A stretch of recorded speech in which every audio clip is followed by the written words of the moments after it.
Om Swastiastu. Swastiastu Kak Bemo, selamat pagi. Selamat pagi pemirsa semua.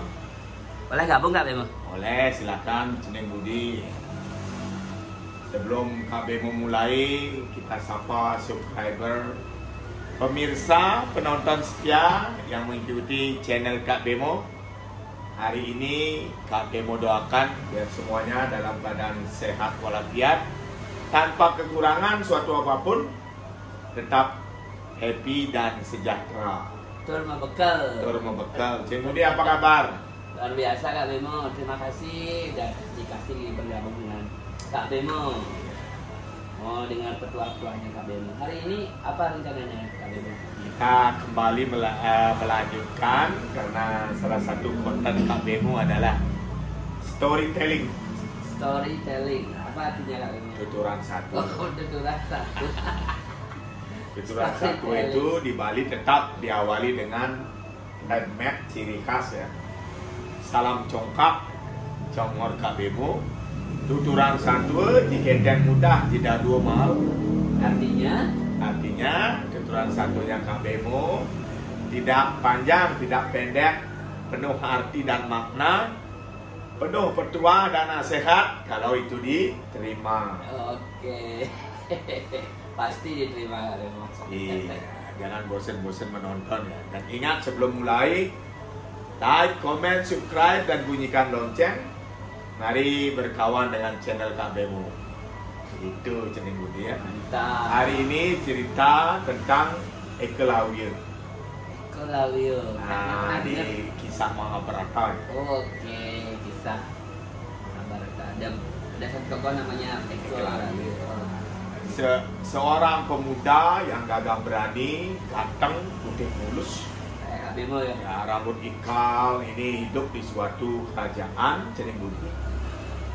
Terobsesi, tahu namanya terobsesi itu? Apa itu Kak? Nah, ingin belajar memanah. Oh, benar-benar kepingin ya? Ya, itu dia ingin mau apa namanya, mau belajar.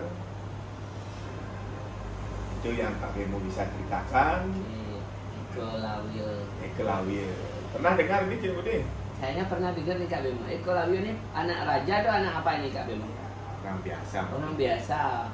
Orang biasa. Ya, tapi ingin belajar ilmu-ilmu tentang memanah dan satria gitu Kak Bemo ya. Ya. Karena dulu kalau tidak bangsa kesatria, Anda tidak boleh belajar itu. Oh, untuk okay. menjadi apa namanya, memanah, memainkan tombak. Belajar seni perang harus para kesatria. Seorang guru yang dituju adalah Ceneng Budi, namanya Begawan Drona. Begawan Drona, oh, gurunya para bangsawan Pandawa dan Kurawa. Begawan Drona ini terkenal ilmu memanah. Di situ dia ngelamar istilahnya untuk menjadi muridnya Begawan Drona. Apa daya, apa dikata, sang Ekelawiya ini ditolak. Kenapa Kak Bemo ditolak? Nah, itu mungkin beliau tidak punya murid atau gimana lah. Oh, nah, masa sekarang itu mungkin sibuk ya. Karena sibuk udah banyak punya murid eksklusif. Atau karena dia cuma mengajar para kesatria aja gitu mungkin ya. Kamu orang biasa itu nggak boleh belajar. Belum dijelaskan. Nah, yang penting beliau ada orang yang ngelamar untuk belajar ilmu memanah, tetapi beliau mohon maaf tidak menerima. Nah, di kekesalan hati Ekelawiya ini datang lah ya ke hutan karena sudah emosi, sudah patah hati ya. Datang ke hutan, di sana dia bersembunyi lah ya, membuat pondokan di dalam gua, hidup di dalam gua karena saking malunya ditolak. Nah, di dalam gua ini terobsesi beliau membuat patung Begawan Drona. Nah, karena orangnya asli tidak mau ditolak, sekarang dia membuat patung seukuran wujudnya itu sama dengan Begawan Drona. Sebelum dia latihan memanah, mengaturkan semua latihan. Nah, begitu sampai kira-kira 2 tahun berlalu. Menjelmalah Ekelawiya ini menjadi pemanah hebat. Cuman berburu dari patung. Karena kita doa nanti, kalau Kak Bemo memberikan nasihat sekarang, apapun yang dilakukan dengan sepenuh hati, telaten, tekun, dan sabar, intinya akan pasti memberikan manfaat yang matang. Itu sudah pasti ya Kak Bemo ya, ilmu pasti itu. Sekarang di sisi kerajaan, Sang Arjuna didesakan sudah lulus ini, ilmu memanah dari Begawan Drona. Anggaplah sudah menyusun skripsi, praktek lapangan sudah komplit. Nah, Sang Arjuna beberapa saudara dan teman ini menuju ke tengah hutan untuk meluangkan waktu, mengisi waktu luang ya, karena sudah lulus sekolah, membawa beberapa anjing gorosan, anjing pemburu. Nah, ini mungkin mau mencari menjangan, mencari kijang, hewan-hewan yang bisa diburu kan begitu. Nah, dikisahkan ada satu ekor anjing mendekati tempat Ekolayu di guanya itu. Nah, di sana dia mendekat, dipanah. Anjingnya Sang Arjuna dipanah sama Ekolayu. Dan tepat kena lidah pun. Di lubangnya itu masuk. Berarti kan benar-benar seorang pemanah yang mumpuni. Di situ Sang Arjuna merasa marah. Mencari jejak anjingnya itu didapatilah meninggal. Ditemukanlah Ekolayu. Terjadi dialog di situ. Cening-cening siapa namanya? Siapa nama Adinda? Karena baru kenal. Nah, Ekolayu ngomong, saya namanya Ekolayu. Tadi Arjuna menanyakan bahwa anjingnya mati kena panah, siapa yang mana kan itu. Dan jujur dia bilang, Ekolayu, saya yang bunuh anjingnya. Di sana merasa terkesan si Arjuna.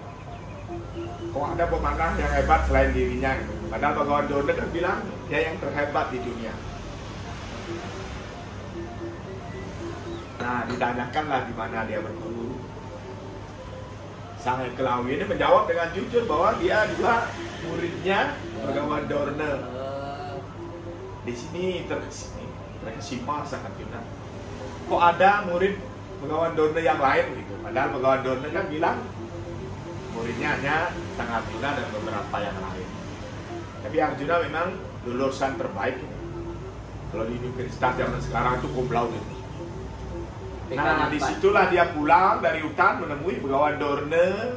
Terjadi dialog antara Arjuna dan Begawan Drona. Cening budi.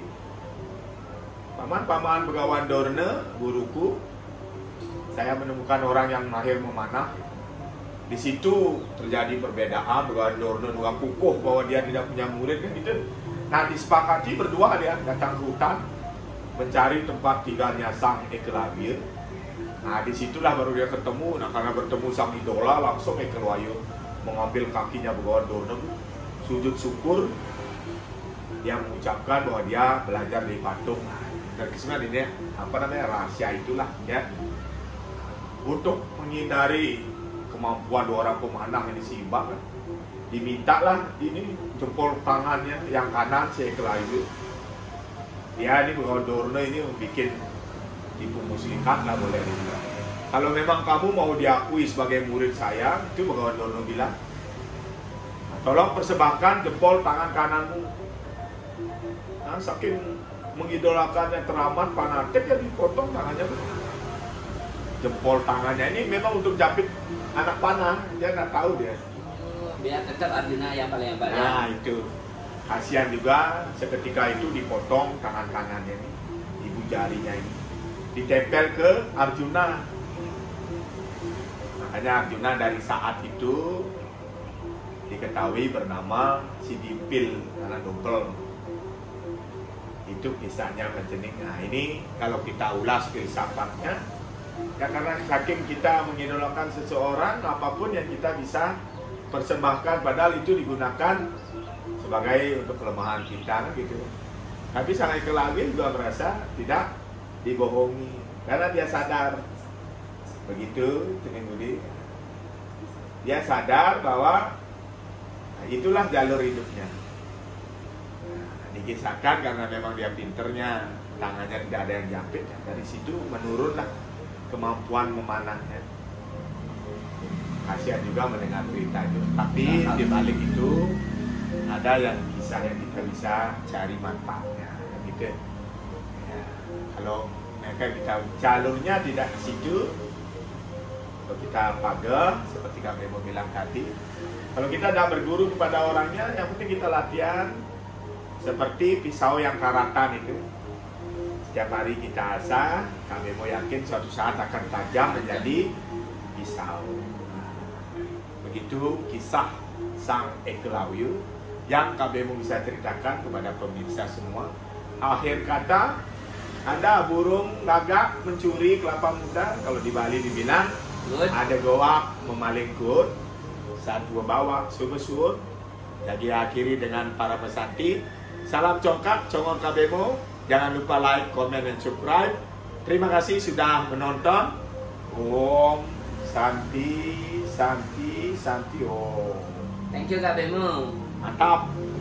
Kita besok sambung lagi.